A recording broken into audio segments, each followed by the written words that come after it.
మరో ప్రశ్న, కుండలిని శక్తి అనేది ఉన్నదా? నిజంగానే మన శరీరంలో 7 చక్రాలు ఉన్నాయా? మన శరీరంలో కుండలిని శక్తి అనేది అలాంటిది ఏముండదు. శక్తి అయితే ఉంది, అది 7 పద్ధతుల్లో కాదు, మొత్తం శరీరం మొత్తము శక్తి ప్రవాహమే ఉంటుంది. అది 7 పద్ధతులుగా స్టెప్ బై స్టెప్ జరిగే ప్రాసెస్ కాదు. ఉన్నది ఒక చక్రం లాగా ఉంటుంది. దాన్ని సాధకులు దర్శించారనమాట. ఆ చక్రం ఎలా ఉంటుందంటే, మన శరీరంలో ఉన్నటువంటి 72,000 నాడీ మండలము, అంటే మన శరీరంలో ఉన్నటువంటి నాడులన్నీ కూడా ఈ బొడ్డు భాగంలో ఉన్నటువంటి ఒక పదార్థం అక్కడ ఉన్నటువంటి ఒక సెగ్మెంట్కి కనెక్ట్ అవుతుంది. ఆ కనెక్ట్ అయిన సెగ్మెంట్ చక్రం లాగా కనపడుద్ది, లోపల స్కాన్ చేసినప్పుడు కూడా కనపడుద్ది. అలా వాళ్ళు లోపల ఈ చక్రాల పరంగా ఉన్నాయని చెప్పి భావించారు. వాస్తవానికి చక్రాలు అలాంటివి ఏముండవు. కానీ యోగ సాధన వల్ల శక్తుల్ని ప్రేరేపణ చేసుకోవచ్చు. లోపల స్టెప్ బై శక్తుల్ని డెవలప్ చేసుకోవచ్చు.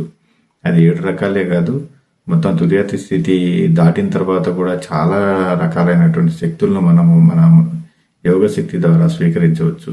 అది అక్కడితో ఎండ్ అయ్యేది కాదు. అయితే యోగులు ఇది సులువైన మార్గంగా సాధన బాగా క్రమంగా జరగటం కోసం ఈ ఒక పద్ధతిని ఏర్పరిచాడు. అంటే మూలాధారంలో 1000 శ్వాసలు చేయాలి, తర్వాత స్వాధిష్టానంలో 1000 శ్వాసలు చేయాలి అని తనని శిష్యులకు గురువులు 1000 శ్వాసలు చేసి మళ్ళీ నా దగ్గర కనిపించు, 2000 శ్వాసలు చేసి నా దగ్గర కనిపించు, ఇలా స్టెప్ బై చేయడం కోసం ఒక ఆధ్యాత్మిక మార్గము, ధ్యానం అనే మార్గాన్ని సులువుగా కోసం ఇలా తయారు చేశారు. అది రాను కుండలి యాక్టివేషన్లని, డిఎన్ఏ యాక్టివేషన్స్ అని, లేకపోతే నరాల యాక్టివేషన్స్ అని, మధ్య భగవద్గీత యాక్టివేషన్ అని, హీలింగ్ యాక్టివేషన్స్ అని కొత్త అన్ని పెట్టి ప్రజల దగ్గర విపరీతమైనటువంటి డబ్బు కొట్టేస్తున్నారు. వాస్తవానికి కుండలిని శక్తులు ఇలాంటివన్నీ లోపల ఎవరు ప్రేరేపణ చేయలేరు. అలాంటివి ఉండవసరం ముందు ధ్యానం చేసుకుంటూ వెళ్తూ ఉంటే ప్రశాంతంగా, శాంతిగా అన్నీ కూడా మంచిగా జరుగుతుంటుంది. లోపల ఉన్నటువంటి శక్తులు ఆటోమేటిక్గానే డెవలప్ అవుతుంటాయి. మీకు ఎవరు చెప్పకుండానే, ఎవరు నేర్పించకుండానే సాధన చేస్తూ ఉంటే జ్ఞానం వికసిస్తుంది.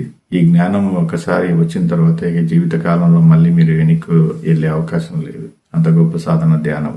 అయితే ధ్యానం చేసిన తర్వాత ఈ యొక్క శరీరంలో ఉన్నటువంటి ఏదైతే సమస్యలు ఉంటాయో, ధ్యాన సాధనల్లో ఎక్కడైతే ఈ బొడ్డు దగ్గర ఉన్నటువంటి నాడీ మండల పైన, అంటే ఈ నాడీ మండల వ్యవస్థ పైన దృష్టి ఎప్పుడైతే పెడతారో అప్పుడు శరీరం లోపల ఉన్నటువంటి ఏవైతే రుగ్మతలు ఉన్నాయో అవన్నీ తెలుస్తాయి ఆరోగ్యపరంగా.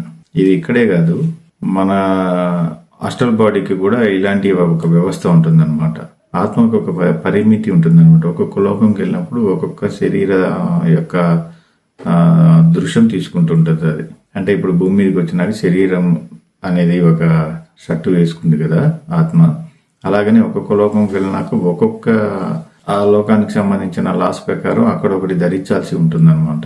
ఎందుకంటే ఆత్మ డైరెక్ట్ గా వేరే లోకాలకు వెళ్ళటానికి, అక్కడ ఉన్నటువంటి పనులు చేయడానికి అనుమతి ఉండదు. ఇది చాలా పెద్ద సబ్జెక్టు, అంత తెలుసుకోకండి. ఆ అనుమతి కారణంగా వీళ్ళు వెళ్ళి అక్కడ ఒక శరీరాన్ని తాత్కాలికంగా ధరించి ఆ శరీరం ద్వారా చేసేటప్పుడు కూడా ఈ నాడీ మండలమైన దృష్టి పెడితే అక్కడ మీకు మేలైనటువంటి ఫలితాలు లభిస్తాయి అనమాట. అదే పతంజలి విమర్శకి లోక సమస్త సుఖినో భవంతు, సర్వం కల్విదం బ్రహ్మ, శుభం బియాత్, శుభం బియాత్, శుభం బియాత్, శుభం బియాత్, శుభం బియాత్.